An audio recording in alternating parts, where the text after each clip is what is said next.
Hello, in this short tutorial we're gonna show you how to transfer from your Olympia-Lab platform account to the MOG platform, Master of Game platform.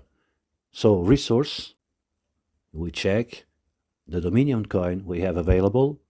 I'm gonna show you just for testing one Dominion coin, and then we have the wallet to connect from the game. So we switch on the MOG platform, personal data, profile, and you have transactions and the wallet. Copy the wallet, connect to your wallet, your password, confirm, and you're gonna see Dominion coin is gone. In few seconds, you just wait few minutes, and then you can check in your assets where the Dominion coin will be. Okay, right there. Just wait a few seconds and that's done.